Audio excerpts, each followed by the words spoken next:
Well, good morning, good afternoon, good evening, wherever you may be across this beautiful blue-green globe of ours. Welcome to Real News Live. It is a Toxically Masculine Tuesday edition. I'm your host, Mike Magabera, in Las Vegas, Nevada, without fiber optic, which, according to Steve Doran, is shocking. Joined tonight, as I always am on Tuesday nights, especially on this special Thanksgiving Tuesday. First of all, by Dr. Brooks Agnew, the man to my stage left, to my immediate right, wherever the hell you are, Brooks, the man you cannot ride in a car with for 4 hours and not come out smarter. Dr. Brooks Agnew. Brooks, how you doing? Did you get any work done today? And what are you doing for Thanksgiving? I passed my framing inspection today on the main house. That's good. I'm drinking coffee, and I'm going to overeat for Thanksgiving. You're going to overeat for Thanksgiving. That's awesome. And, of course, immediately below him is somewhere on a ranch in Arkansas that you better not trespass on, or you will get it won't be fun. Steve Doran, the trail boss, somewhere deep. Is there a skunk ape? Arkansas has the skunk ape, right? We have Bigfoot. You just have Bigfoot. There's actually been several sightings here around the ranch, no joke, in recent months. And then we have the blue men who supposedly live in a cave, and they come out, they're like 7 feet tall and they're blue. Yeah. Wow. But, I've never seen either one of them. As I said, across the hood of my truck, driving straight to town to be on the national news for what I found. Well, see, now I was watching some Bigfoot videos this weekend, and they're not going to come around you because they know you'll shoot them. And apparently the Bigfoots are from another planet, with the Wookiees, where they hang out, and they just like to come to Earth for a vacation because it's just a fun vacation spot. So they look just like dog then. Yeah, exactly, right. Because that's what. So Steve, what are you doing for Thanksgiving? What's the plans? You gonna stay on the ranch and cook, or what's up? We're gonna stay on the ranch. We've got the outdoor kitchen going. It's gonna be up and running. Everything's gonna be made outside. And then we've got friends and neighbors coming in to eat. And excellent. Then I will be departing and headed toward Texas on Saturday. Awesome. So are the kids coming to visit you? Everybody, the kids. Cool. Of course, and the man immediately below me, the intrepid reporter, TV's Blake Wally. Blake, how you doing? What are you drinking? And how are you spending your Thanksgiving? And are the kids coming over? No kids that I'm aware of, and no, it's great to be here. I will be drinking a little Maker's Mark. Nice. It's gonna be low key Thanksgiving for me. I just moved in here to Nashville, so I want to be cooking at home and watching football, but no family stuff this year. He's only a few hours away from me. He should have just came here. You should have just come there next year. He should have just came here, and we'd have made him sleep out on the ground in a cowboy bedroll and beat off rattlesnakes and be a real cowboy for 2 days. Yeah, and be worried about the blue people and the Bigfoots that are going to come and abduct him and take him away. Well, that's what I was going to. That's so good looking. I figured I'd use him for bait with the female Bigfoot, and then I can get one. There you go. All right. There you go. I'm going. Dave and I are going to our friend Jim and Regina's house for the second year in a row. They are great. Regina's a wonderful cook. And then on Friday, I'm cooking a second Thanksgiving. So remember, in Lord of the Rings, they had second breakfast. Well, we have second Thanksgiving because I have to do the traditional Bera family stuff, which I'm a keeper of that. I'm a keeper of that tradition and know how to cook everything. Is your sister coming in, or just you and Dave? No, it's just going to be me and Dave and Jim and Regina, and we're going to watch football all day long. And then Friday, we're doing it all over again. So that's what we're same 4 people? No, just me and Dave. Okay.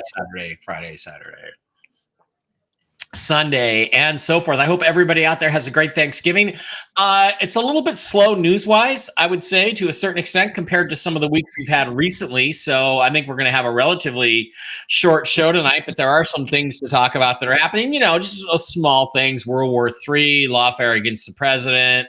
Not really much going on, but let's go ahead and get into it and talk about the news and what's really going on. And where I think we're going to start is that fake fraud faux prosecutor Jack Smith was forced to drop his prosecution of Donald Trump today, a day or two before Thanksgiving. So he submitted basically a dismissal of charges to the judge who is in charge of him, who's also illegal. But there's been some interesting reaction to this. Let's take a look and a listen as to some of the reaction. I think it is a shame for justice in this country. It establishes that Donald Trump is above the law. The Supreme Court put him above the law in that opinion that Paula just mentioned. But now he appears to escape full accountability for what were crimes charged by a grand jury. And I would just... Yeah. What happened? Just add one other thing that we ought to pay close attention to. We cannot normalize the fact that Donald Trump, as the president-elect, should not be held accountable for crimes that he committed before. I think it is a shame for justice in this country. These fucking douchebags. I swear to God, I want to skin them alive. Here's Jack Smith. First of all, we'll talk about who Jack Smith is in a minute, but he put it on here based on the department's interpretation of the Constitution. The government moves for dismissal without prejudice of the superseding indictment. Basically, guys, and you don't have to agree with me on the skinning them alive thing. That'll just be me. Basically, a dismissal without prejudice, which was granted, means they can bring the charges back up again when he's not president anymore. Because the whole basis for this was, well, basically, the Supreme Court has ruled that he's immune from prosecution for things he did in his official capacity as president. But they're still trying to criminalize what he did in his official capacity as president. And, a grand jury of tremendous integrity indicted Trump. A dirty fucking corrupt grand jury with a dirty fucking corrupt prosecutor who was illegally appointed in the first place. Fuck these people. Fuck them all. Fuck their own face. I seriously hope Trump puts every single fucking one of them in jail forever. And actually, I wish it was a lot worse than that. First of all, you do not need a corrupt grand jury. You can indict. The grand jury system allows prosecutors to indict a bologna sandwich if they want to. Mm-hmm. If you understand the system, the person being accused is not allowed to be there. He has no representation there. It's a total one-way street where the prosecutor presents his evidence, puts his twist on everything with nobody there to object.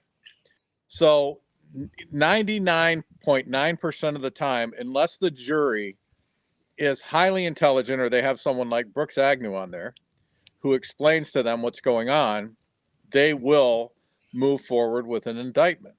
And it happens all the time. And people who should never be indicted, never go to court, never go to jail, are indicted all the time because that particular system is so corrupt. I mean, you're supposed to be able to face your accusers. You would think that you would be able to sit in while the prosecutor spins his yarn to the grand jury and make objections and put in, and respond to the things he's saying. But that's not the way it works. Yeah, the grand jury system is basically just designed to cover for corrupt prosecutors who are illegally prosecuting their enemies, whether they're political enemies or business enemies or whatever. It's a completely corrupt system. Blake, what are your thoughts on this dismissal? And give me your thoughts first, and I'll ask you another question. Yeah, I guess it's to be expected because they didn't really have much of a case to begin with. So it was only effective while he was not as president or coming in. Jack Smith, though, they were tampering with evidence. They weaponized lawfare, election interference. He was never appointed properly in the first place. They keep throwing out that grand jury as though it has legitimacy. And as Steve has pointed out, or that quote that we've known for a long time, they can indict a ham sandwich or whatever. They keep saying that's legitimate. It's not anything but. So, it's time to turn the tables on them. And, they should face the music for what they tried to do to him. Because if they had their way, he'd be in jail and they'd be coming after all of us. Yeah. Should Trump, here's the question for you, and I'll start with you and then we'll go to Brooks. Should Trump, his new head of the Department of Justice, the new Attorney General, whether it's Pam Bondi or somebody else, should they turn around and prosecute Jack Smith and on the entire January 6th committee for the lies that they told that ended up in these charges and actually flip the tables on them? Or, well, I'll ask Brooks that other question. But what do you think? Should they go ahead and use the same powers that were used against them on these fucking Democrats to put them behind bars? Yeah, I think they should do it in a clean justice way, in a common law, common sense, not as a weaponized lawfare, but I don't want to say retaliation, but they should absolutely do that, because what they did was awful. That was inexplicable. They were, using the Justice Department just politically to destroy their opposition. That can't happen. So they should be absolutely facing something for that, and that's they did it to themselves. Brooks, should that be the plan, or should Trump simply eliminate the Department of Justice and just have the Attorney General file whatever charges he wants to file without any DOJ? Just get rid of it all. Well, that's a possibility, because it's always been customary that once there's this transfer of power, that the new power doesn't go back and take retribution against the old power. But I think that custom should end, because I think the January 6th commission put a lot of people in jail, killed people, caused them to commit suicide. And when you see that kind of tyranny, action must be taken. Now, I don't know if it's the Department of Justice that should take that action or what. What we're really sick and tired of as the American people is we're tired of hearings. We're tired of investigations. We're tired of Jim Jordan. We're tired of bark, bark, bark, bark, bark from all these committees that don't do anything, don't mean anything, have no power. They're not doing their jobs. We're sick and tired of all that. We want to see that come to an end. And the easiest way to do that, you can't just go prosecute everybody. You waste your 2 years dancing in court with high-powered attorneys.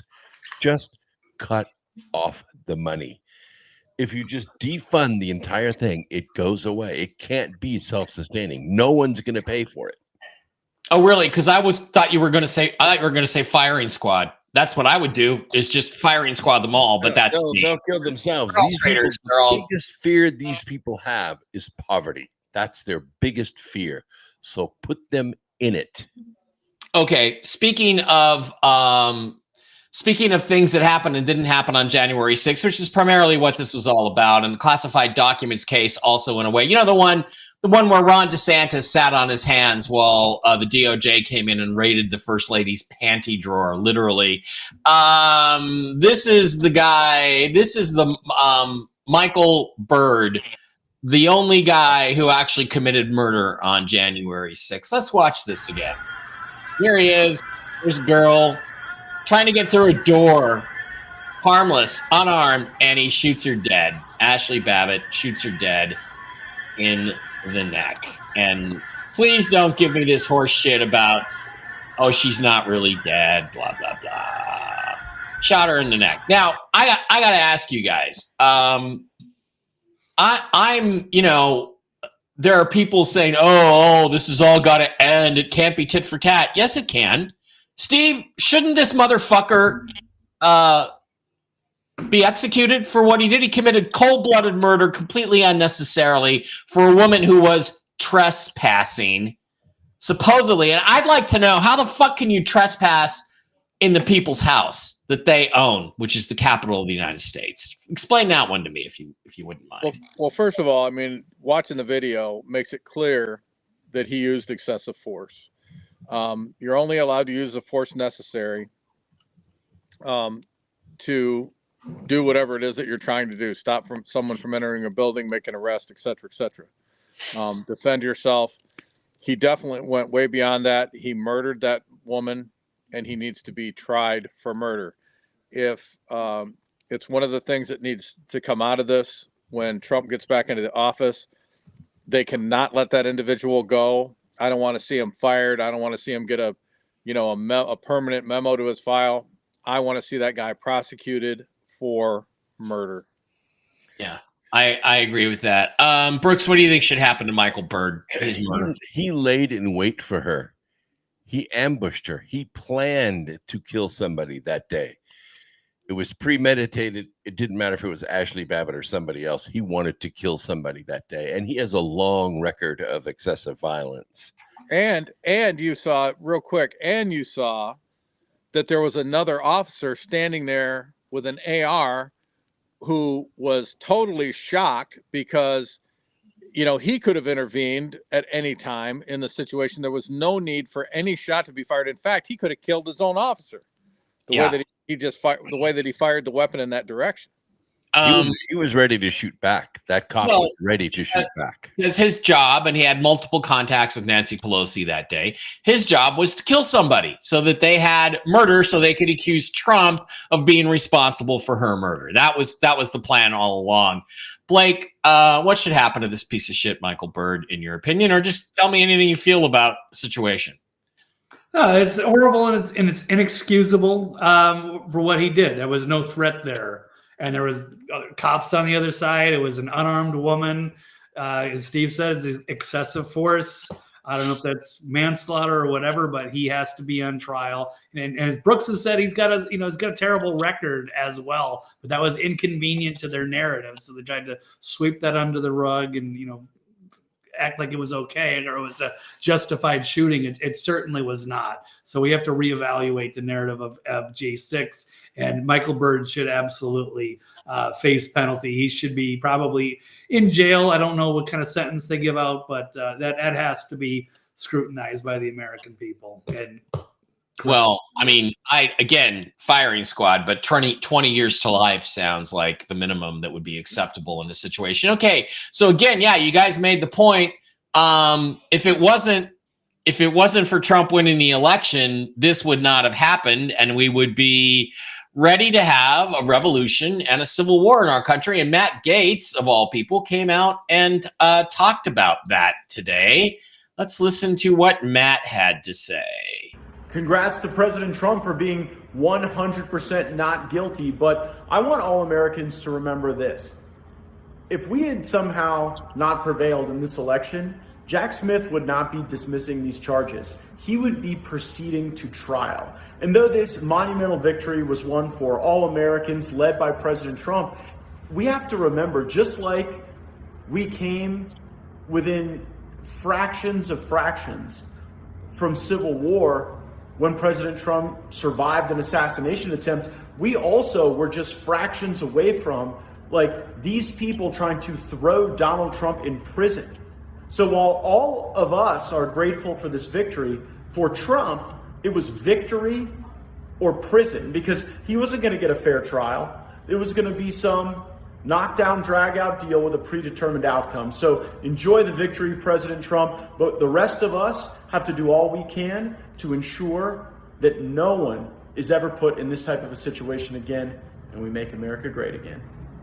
Well, congrats to President Trump for being. Honestly, guys, the only way I can think of to do that is to get all the Democrats out of the country and start living under the Constitution the way we're supposed to. And Brooks, am I wrong? Well, like I said, you don't have to do that. All you have to do is cut off the money, which is what they're planning on doing. They're going to go after, DOJ is going to start going after these NGOs and these agencies and start cutting the money.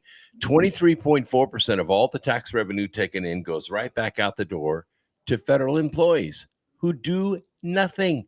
They produce nothing for us. They just drain the entire country of its assets. They want to cut it to about 10% of the budget. That means that a lot of federal employees are going to get their walking papers. When that happens, the Democrat machine dries up, it shrivels up because it lives on other people's money. For instance, Planned Parenthood gets $573 million a year, and they turn right around and write a check for $55 million to the Democrat Party, which they use to elect down ballot candidates all over the country in your city, state, and local elections. When that money dries up, the candidates dry up. All you have to do is cut off the cash, and the Democrat Party goes away. That's Okay, that's one solution, but it's not justice. I mean, Steve, what do you think is justice for these people that tried to steal our country? I mean, they came very close, and they're not done. They're still fighting. So, I mean, what do you think? You have to fight fire with fire, and I agree. I agree with Brooks that you need to cut the funding so they don't have the assets resources, yeah, and the resources to come back and come after us. But the reality is, when you commit those types of heinous crimes against the American people, when you are a traitor to your country, there's only one solution, and that is death by hanging. Yeah, I think you're absolutely right there, I mean, Blake. you cannot, it's like, you see these people, I can give you, for instances, all day long, like, some lady who works in an elementary school and she brings in her own Windex because it cleans the windows better than the stuff they have at the school. And some asshat federal agent goes in there, and because it doesn't say for industrial use, puts her in prison for 10 or 15 years, totally destroys her life. That guy needs to receive the same punishment that he doled out to that individual. These people, cannot just be fired and slapped on the wrist and go away, because eventually they will be able to return. We have to do something to them that they will never, ever again be able to work for the federal government or come back and do anything against the American. Yes, permanently solve the problem. Blake, I realize this is pretty harsh and you're a pretty moderate guy, but any thoughts about any of this stuff that's been said tonight? I mean, I'm not in favor of necessarily torturing these people or anything. I think, I'd like to put them on their own reality show, and I'd like them, to face the music one way or another. They should be having all their ill-gotten gains taken away. The Pelosi, they need to turn this whole, the J6 committee, all of those people that weaponize the system. They knew if they're found guilty of treason, then they have to face the death penalty or what have you. But yes, they absolutely have to do something drastic because of what they were going to try to get away with, and they have to set up. And if there isn't, prison is a minimum. Prison is a minimum. They have to have a record that they can never again serve in any type of office, hold any type of public position. More than just being fired. Power. They have to be any power. Yeah. There needs to be a policy of swift and effective retribution, as Ronald Reagan said. And, that's the policy. And there have to be a number of people made examples of, and Jack Smith would be a good place to start, and George Soros and Nancy Pelosi and Adam Schiff and the entire January 6th committee. And let's just stage some more Nuremberg trials. All right. On the World War III front, Vladimir Putin flexed his muscles a little bit this week. On Friday, he sent some what appear to be hypersonic missiles without, or some people say ICBMs, but without nuclear payloads to strike a NATO base, I believe. Here's some video. Boom, boom, boom, boom. What do you see missing from that video? Explosions. So it appears to me that they didn't have warheads on them. They just used the kinetic energy of the missiles themselves to create whatever damage they created. Right. So I guess we'll start with you there again, Blake, or Brooks rather. What can you tell us about this? And then we'll go on to the political response that NATO is engaging in. Okay, there's a couple things about this Hazel rocket. First, it's a solid booster, so that's kind of odd. Usually they're liquid propelled, but the Russians managed to develop variable speed solid propellant. So this missile changes speeds while it's flying. That makes it impossible to target once it's in the air. The MIRVs, which are the maneuverable individual units that come out of the warhead, come out of the main head, these were heavy metal, probably tungsten, and they accelerate going down. So they reach very high speeds of about 10,000 miles an hour, and they're extremely accurate. I mean, you can drive a nail with one of these MIRVs. When they strike at that speed with that kind of mass, it's like a meteorite. and the Yeah. shockwave pulverizes everything for about a football field in every direction and about 1,000 feet deep. When they got finished blowing up this facility that made these missiles, it was annihilated. There was nothing but dust and no collateral damage, no radiation, no nothing. This weapon was so precise and so powerful and so unstoppable that it's actually better than a nuclear weapon. So, having done that, Putin then basically said, if you put long-range missiles into Ukraine or launch them against Russia, we will consider it an act of war by NATO and all the NATO allies, which, by the way, includes the United States. So what did they do immediately thereafter? Well, guess what? Let's go to Justin Trudeau and see what Justin had to say. This is a Twitter feed called Justin Trudeau's Ego, and it says, today I encourage NATO and Ukraine to start World War III. Putin said the long-range missiles be considered an act of war by the West, but I don't care. My poll numbers are so bad I like a world war to distract from it. But the reality is that they moved missiles into Ukraine, or at least gave the authorization. And doesn't this imply, great picture of Kamala Harris there, doesn't this imply, guys, that they are trying to escalate into World War III, Brooks? Well, let's get one thing clear. The Ukrainians did not launch these missiles. These are highly top secret. These ATACMS require constant updates while they're flying, satellite link-ups, special top security codes to guide and to launch they're not going to entrust Ukrainians with these. U.S. soldiers launched these missiles from inside Ukraine, which is exactly what Putin did not want to have happen. He does not want NATO countries to be in Ukraine launching missiles against Russia. And so he published a list of 73 targets, and he could hit any one of them in less than 3 minutes. Well, okay, gentlemen, there appears to be a new escalation. This is breaking news from CNN from 14 minutes ago. Oh, boy. Officials say were a record number of drone attacks. Russia says Ukraine recently carried out 2 more strikes on Russian soil using those longer-range U.S.-supplied missiles Kyiv hopes can now give it an edge in the war. Arfet Blykin has more from Moscow. Moscow for the first time acknowledging the effectiveness of Ukraine's use of U.S.-supplied missiles to hit targets inside Russia.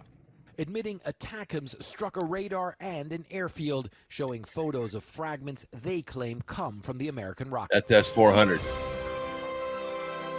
Kremlin-controlled TV ripping into U.S. and British officials lobbying to give Ukraine more firepower. These same people are then sincerely outraged that Putin is preparing to strike an American air defense base in Poland, and not only there, the host says. The Kremlin says it's trying to send a very clear message to the West. If the U.S. and its allies continue to give Ukraine longer-distance weapons and allow Kiev to fire those weapons deep inside Russian territory, the West is playing with fire. And that message is playing on repeat across Russia since Vladimir Putin ordered a strike against Ukraine with a new type of intermediate-range ballistic missile called Oreshnik. State TV showing behind-the-scenes footage of Putin after a televised statement announcing the launch last week. The Russian leader saying, "I think it's clear and understandable enough." And if it wasn't clear enough, a Russian lawmaker showed up to parliament in a Putin t-shirt and the Oreshnik missile launching. Oreshnik is the Russian word for hazelnut tree. The writing on the shirt means tough nut. Perhaps after Oreshnik was put to work, they scratched their heads and understood that they need to listen and hear what our president says, the lawmaker says. He never throws words into the wind, he warns. With Ukraine's army on the back foot, struggling against overpowering Russian forces on several fronts, Moscow accuses the Biden administration of escalating the conflict in the final days before Donald Trump takes over. The countries of the Western Bloc are suffering a fiasco in the conflict in Ukraine, but at the same time, we believe they won't calm down, Russia's foreign spy chief says. They'll act as usual and will try to create chaos on the territories of our allied states and chaos in the Russian Federation. And U.S. missiles fired at Russia, the Kremlin says, will make it harder for the incoming Trump administration to end the Ukraine war. And John, of course, President-elect Trump and some of his cabinet picks have said that they want to try and end the Ukraine war as fast as possible. However, today, a senior aide to Russian President Vladimir Putin came out and said, to his knowledge so far, there have been no contacts between Russia and the Trump team. John?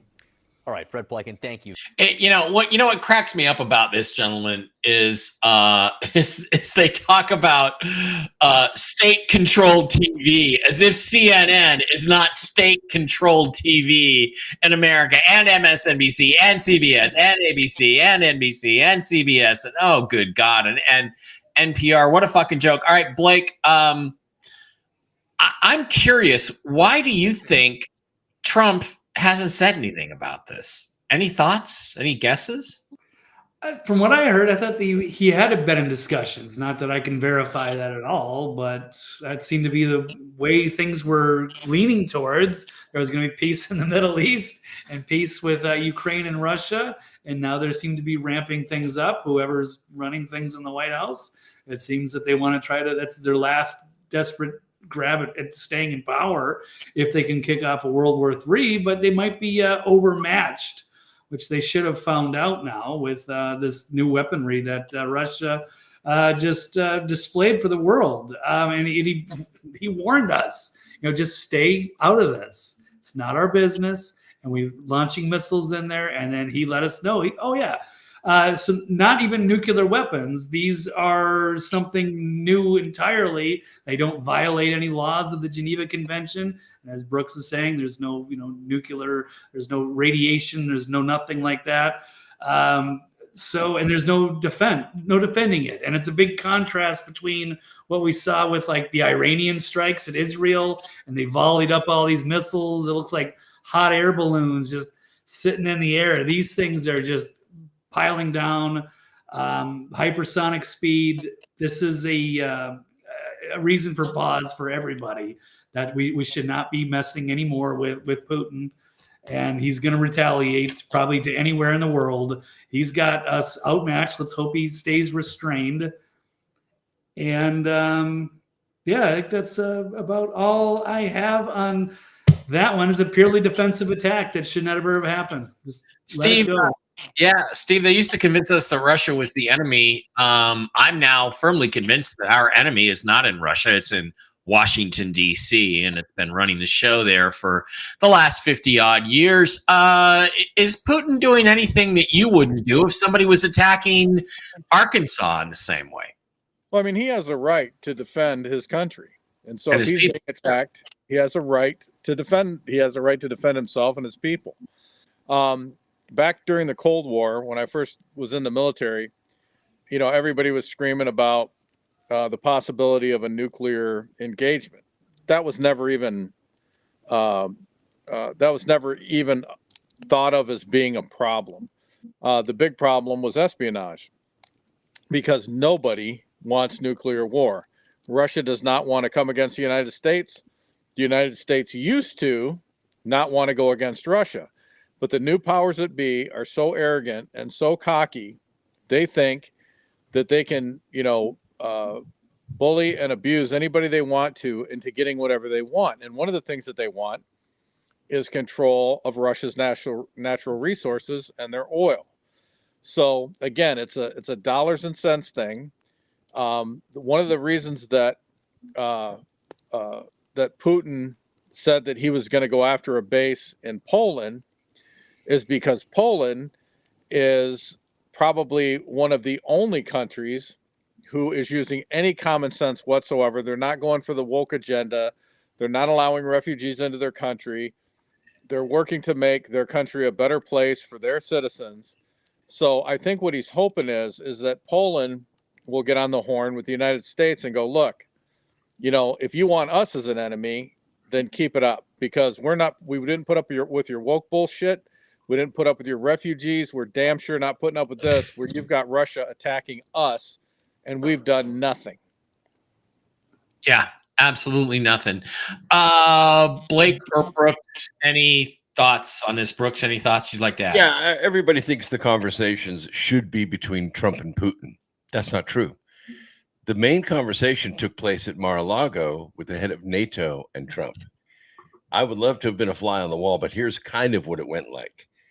Trump said, you better back off of Russia, or we're going to pull the funding from NATO. And when we do, you will collapse. You will collapse. This pan-European army that has conquered 63 sovereign countries, going through murdering presidents, color revolutions, blackmail, litigious and economic terrorism on all these countries, the latest of which is Ukraine. Ukraine is unique in the sense that they have been piling cash in that country for decades, enough to make all of the world's most wicked men richer than kings. And they don't want that gravy train to come to an end. NATO wants in Ukraine in the worst way, so they can sit there and push buttons and attack Russia all day long. Putin has said, nope, it's not going to happen. So if Trump cuts off the funding to NATO, this war ends in less than 1 hour. It's fascinating that you went in that direction, because you didn't know what I was going to bring up next, which is, Steve, you cold? You okay? You look a little chilly there. You okay? It is a little chilly. It's about 30 degrees outside, but I've got my fire. I've got my blanket coat that was made for me by a guy by the name of Ron Hood, who was probably one of the most well-known survivalists in the world. All right. Well, I'll tell you what, this was all brought up a couple months ago by Robert F. Kennedy Jr., who's now going to be part of the Trump administration. Let's watch how Bobby Kennedy Jr. Views the war in the Ukraine. It's pretty interesting stuff for us to discuss. It's academic, but let's discuss it anyway. This is a war that should have never happened. It's a war the Russians tried repeatedly to settle on terms that were very, very beneficial to Ukraine and us. The major thing they wanted was for us to keep NATO out of the Ukraine. The big military contractors want to add new countries to NATO all the time. Why? Because then that country has to conform its military purchases to NATO weapon specifications, which means certain companies, Northrop Grumman, Raytheon, General Dynamics, Boeing, and Lockheed, get a trapped market. In March of 2022, we committed $113 billion. Just to give you an example, we could have built a home for almost every homeless person in this country. We then committed another $24 billion since then, 2 months ago, and now President Biden's asking for another $60 billion. But the big, big expenses are going to come after the war, when we have to rebuild all the things that we destroyed. Mitch McConnell was asked, can we really afford to spend $113 billion to Ukraine? He said, don't worry. It's not really going to Ukraine. It's going to American defense manufacturers. So he just admitted it's a money laundering scheme. And who do you think owns every one of those companies? BlackRock. So Tim Scott, during the Republican debate, said, don't worry, it's not a gift to Ukraine, it's a loan. So raise your hand if you think that loan's ever getting paid back. Yeah, of course it's not. So why do they call it a loan? Because if they call it a loan, they can impose loan conditions. And what are the loan conditions that we impose on? Number one, an extreme austerity program, so that if you're poor in Ukraine, you're going to be poor forever. Number two, most important, Ukraine has to put all of its government-owned assets up for sale to multinational corporations, including all of its agricultural land, the biggest single asset in Europe. In Ukraine, there's been 1,000 years of war fought over that land. It's the richest farmland in the world. It's the breadbasket of Europe. 500,000 kids almost, Ukrainian kids, have died to keep that land as part of Ukraine. They almost certainly didn't know about this loan condition. They've already sold 30% of it. The buyers were DuPont, Cargill, and Monsanto. Who do you think owns all of those companies? Yeah, BlackRock.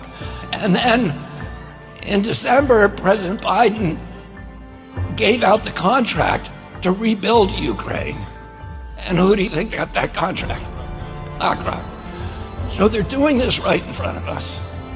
They don't even care that we know anymore, because they know that they can get away with it. And how do they know that? Because they have a strategy. And that strategy is an old strategy, which is they keep us at war with each other. They keep us hating on each other. They keep the Republicans and Democrats fighting each other, and black against white, and all these divisions that they sow. Okay, that's true, and it's interesting because now it's being fought here, Steve, in your own state of Arkansas. Sarah Huckabee Sanders filed a law. Arkansas is the only law in the country that successfully kicked a communist Chinese company off our farmland, and a judge just blocked it. Our foreign adversaries have no right to American land. We will appeal this ruling and protect our state. And again, it should not be up to these judges, but this is an example, Steve, of that they're trying to do the same thing here. They basically are trying to get a hold of all the land. That's why there's been no help for anybody in North Carolina, because they want to seize all the land that has all the lithium and gypsum and quartz and all the other stuff that's in North Carolina that's so valuable. So I'm going to start with you, Stephen. How do we fight this? How do we end these people's control and manipulation of us that we've all been subject to most of our lives? I mean, you were in the military. I'm sure they taught you the Russians are the bad guys, when I think the bad guys were always the corporations putting you guys to war, putting you out there to fight for no reason other than money. Well, again, when I was in the middle of it and I was doing my duty for my country, I really thought that I was fighting against evil. And the longer that I was involved in that fight, and the longer I participated, I realized that it was all about the money. All you had to do was follow the money trail, and that's where the evil was, whether it was in the United States or outside the United States. I think it is a crime that that we allow foreign countries to buy our nation's property than our sovereign nation, and more, they're allowing them to buy property that is adjacent to secret military installations. So why do you think they're doing that? I mean, I'll give you three guesses, and the first two don't count. So we have to, come to our senses in this country, not allow those people to purchase property, not allow them to use American agents to purchase those properties for their use. We've got Saudi Arabia that owns property in Arizona, and they are pumping literally the water dry to produce alfalfa for their camels in Saudi Arabia. That kind of nonsense has to stop. They have to hold these, and they're not even holding them accountable. If that were you or I doing that, pumping water, wasting water like that, we'd go to prison. But because it's a foreign country, it's its own. They don't. They're bribing all the local officials and the federal officials so that they don't nothing. Right. So we have to change the laws in this country that don't allow foreign nationals, foreign governments, or their agents to purchase land.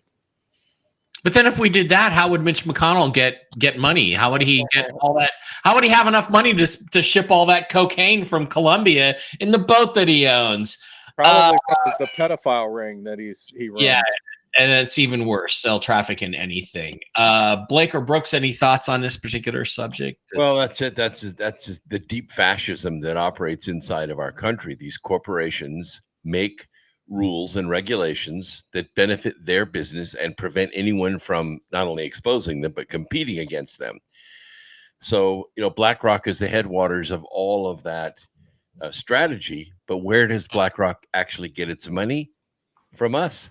It gets it from our pensions, from our 401ks. BlackRock has all of that wealth, about $36 trillion worth of wealth that we gave them because they manage all of our pension funds.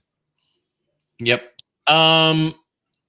Blake, any thoughts on your part or not really on this one?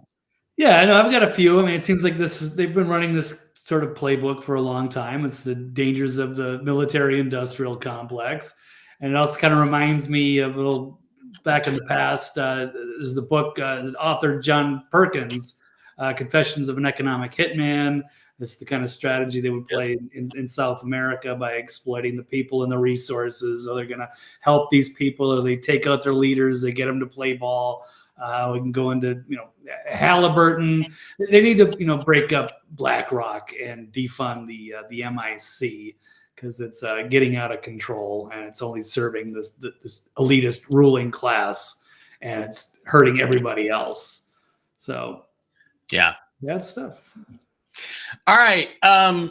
Well, we've seen again a bunch of Senate seats stolen in elections, some House seats stolen over the last couple of weeks. They finally, 2.5, 3 weeks later, have finally finished counting votes in like Arizona. And I don't know, maybe Trump was waiting until the vote count was done and certified before he starts going after these people. I don't know, but we're not doing much of anything about it. But for the last 2 weeks, Kamala Harris has been hiding somewhere in Hawaii. Why Hawaii? Well, Hawaii has the sovereign kingdom of Hawaii, which is where Barack Obama is going to flee to. But today she came out of hiding, and oh man, has this bitch been on a bender for the last 2 weeks? Get this shit out! Oh, wow! I just have to remind you. Don't you ever let anybody take your power from you. You have the same power that you did before November 5th. And you have the same purpose that you did. And you have the same ability to engage and inspire. I think she's drunk So right now. don't ever let anybody or any circumstance take your power from engage you. and inspire. I just have to remind you. And oh my God, that Ever let anybody take your Jesus power Christ! from you. Talk about aging. You have the same power that you did before November 5th. And you have the same purpose that you did. And you have the same ability to engage and inspire. So don't ever let anybody or any circumstance take your power. She's actually a better speaker when she's drunk. Yeah, she does.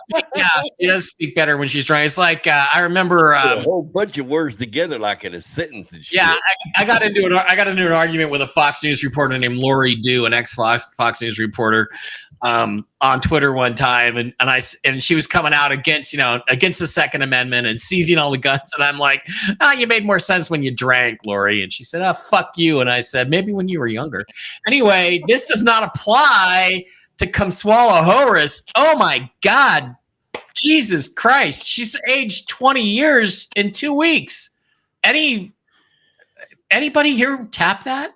Yeah, no, not me. Yeah, no, she looks horrible. They've already memed that video there with she's got a bottle of Hennessy. It's like some drunk parent giving her kid like life advice.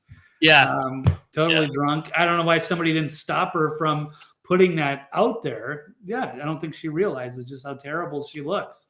Or maybe they want it to go out. Who knows? But she's gone. Yeah. $20 million in debt. Like, don't ever let anybody steal your power. How dare you say that she shouldn't have came out, that they shouldn't have let her come out and tell the people what they need to do over the next 4 years. Yeah, here's a good one. Let me share. We don't have the money right now to bail you out. She should have added that. Let me here is a good one. Let me reshare this one. Hold on. Oh, damn, that's some good shit. Hold on. Oh, damn, that's some good shit. Okay, so there's that one, and it's like, where's the Hennessy bottle one? I don't know. But oh my God. Oh, here it is. Here it is. Anybody take your here. Don't you ever let anybody take your power from you. You have the same power that you did before November 5th. And you have the same purpose that you did. Don't you ever let anybody take your power from you. Thank you, Kamala. Thank you for that, Kamala. Blake, got to take that to heart, Blakey. Got to take it to heart. Yeah, Matt Gaetz looks better in a aunt t-shirt. at graduation or something. Yeah, giving me life advice going after high school. There you go. All right, let me go through my likes again and see if there's anything else I wanted to add to tonight's show. No, I guess not really. Anybody else have any thoughts? Any final thoughts? I mean, this is a Thanksgiving show, pre-Thanksgiving show. I think we'll cut it off early so Steve can go get warm. Anybody have any other issues that are on the table? Blake, any thoughts or issues that you think need to be addressed or should be addressed sometime in the next week? Yeah, I think it's just going to be a slow just for the holiday week. I mean, obviously, World War III is a major issue. Outside of that, I guess we're still kind of waiting on the FBI pick. We're hoping maybe Kash Patel or something exciting. Other than that, I think we're just going to try to lay low for the holidays, and then we'll kick things up in December, going into January, and see if this is going to be a peaceful transition or not. But it sounds like they're going to try to pull something, I'm sure. Yeah, Biden promises peaceful transition to Adolf Hitler into power. That's the thing, is because Trump already bailed on Matt Gaetz. I think that the Democrats are going to be, and they're going to be empowered. They're going to feel like they should go after different appointments, like Kash Patel. Brooks, what do you think? I think they've been emboldened by this weakness on Trump's part. Yeah, they have, and also they've had a couple of victories. The Matt Gaetz thing, although I think that may have been a feint within a feint. Rubio out, maybe Gaetz in, queen to knight 7. I mean, but you're trusting Ron DeSantis, who stabbed Trump in the back after Trump saved his governorship, to appoint Matt Gaetz to the Senate. I don't see that happening, Brooks. Well, we'll see. I hope that Matt keeps his shit together and doesn't go off the deep end here. He's kind of enjoying not being on the House floor. But the other thing to pay attention to, a lot of people missed it. Janet Yellen is stepping down. Yeah. This means that the grip on the Fed is loosening, and this plan of Trump's to merge the Fed with the U.S. Treasury and turn the responsibility for minting our own money back over to Congress. This fits together with Doge quite nicely, because if they can cut our overhead and increase our revenue with tariffs, there's a good chance he can pay the debt off at a discount. And that's good for everybody. Oh, it's interesting you brought that up, because I was going to go there last. But Steve, I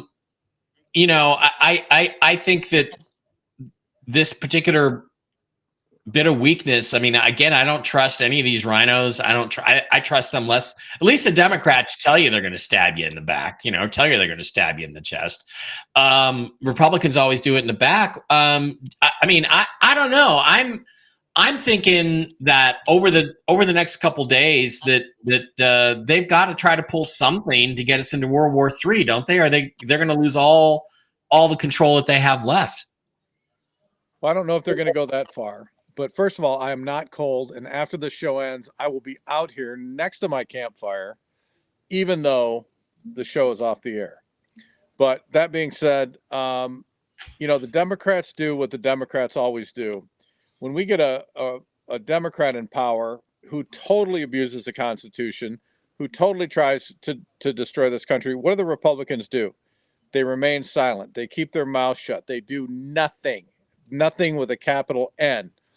And the rhinos are then comfortable to side with the Democratic Party. When the Democrats lose, what they do is they cause as much trouble as they possibly can on a minute-by-minute basis to totally terrorize the people who are in power and the Republican leadership. Nothing's changed. They're doing exactly what they always do. And see, the difference is the Democrats stick together. They stick together.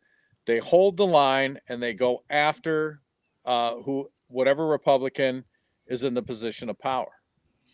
Yeah, and you're absolutely right about that. And that's because the Republicans are actually on the Democrat side most of the time anyway. It's The uniparty, it's one party, and they're just pretending that there's two different sides. Yeah. Just like RFK said. Okay, one last thing I wanted to bring up, gentlemen, is there's movement in the financial markets. The cryptocurrency prices have been really interesting lately. This week, if, like me, you own XRP and XLM, you're seeing XRP, it's up to about 138. I think it got to a high of 154. It's down a little bit now, but it's been about a 25% increase. That's over the last 7 days. But in the last couple of weeks, and also XLM, Stellar Lumens, is up 83%.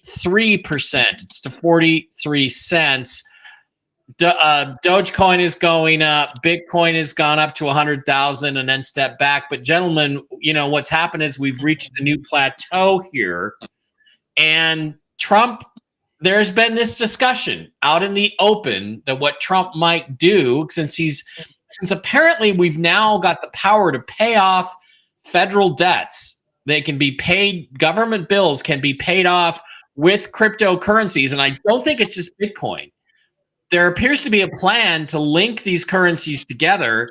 First, what I hear is this. First, XLM and XRP get even, and they're very important to the digital transfer of funds in a BRICS type situation. When money moves around, that's how you will move it, is through those two coins. And then they're going to get up to the Bitcoin level, and then they're going to buy everybody out that has them, ban the cryptocurrencies, and then use them, revalue them to pay off the national debt. Brooks, you probably heard about this scenario.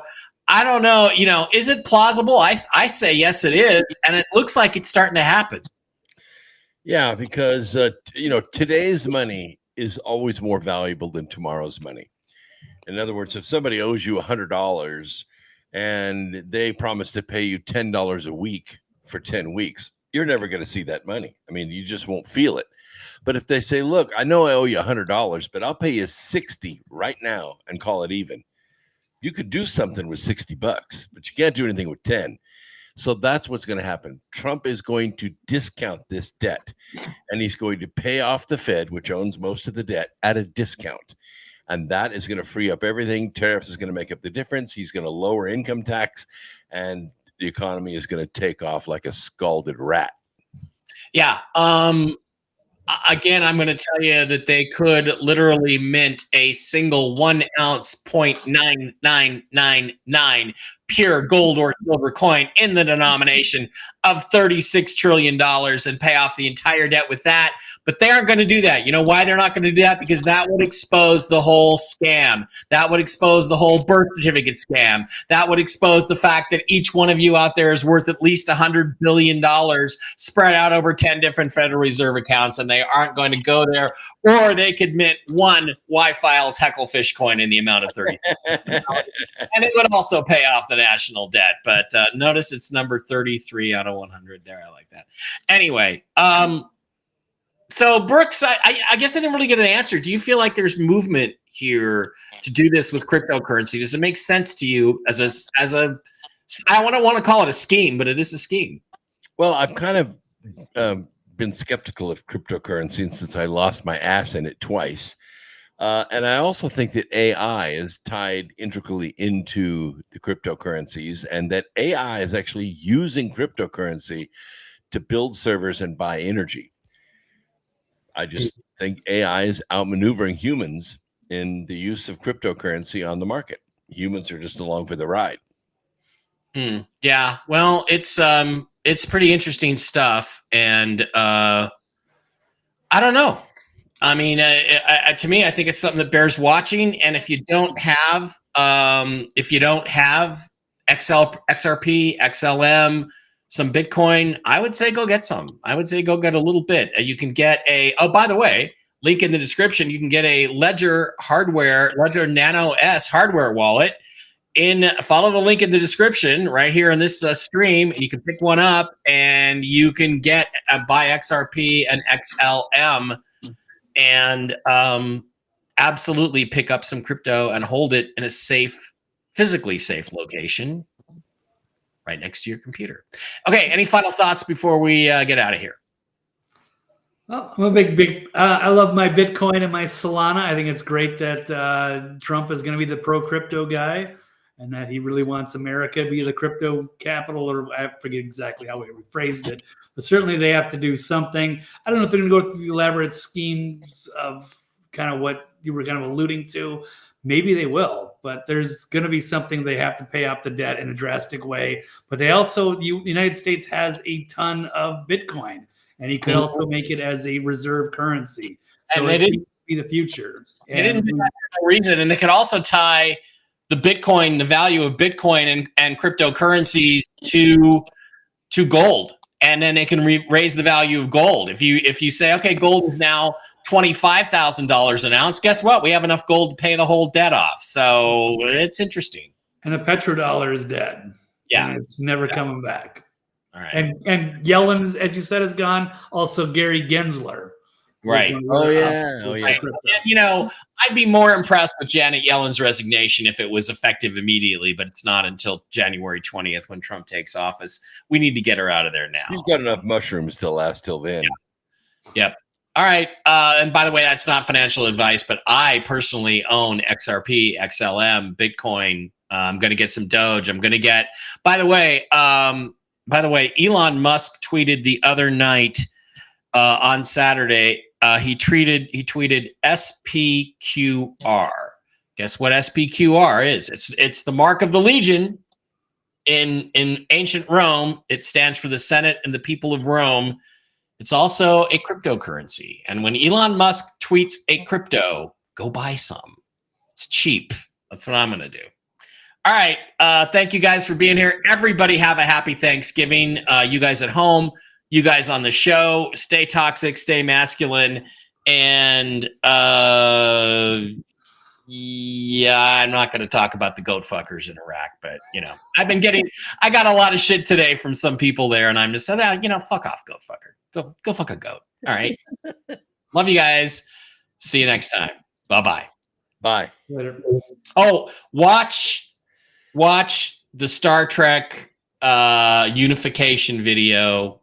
If you're a Star Trek fan at all, it will tug on your heartstrings. It's a short video. AI, William Shatner cooperated with it, was in it, and basically it's Bill Shatner saying goodbye to Leonard Nimoy, the goodbye he never got to do in real life as Kirk and Spock, and it's just like it's incredible. You can find it on YouTube. Love you guys.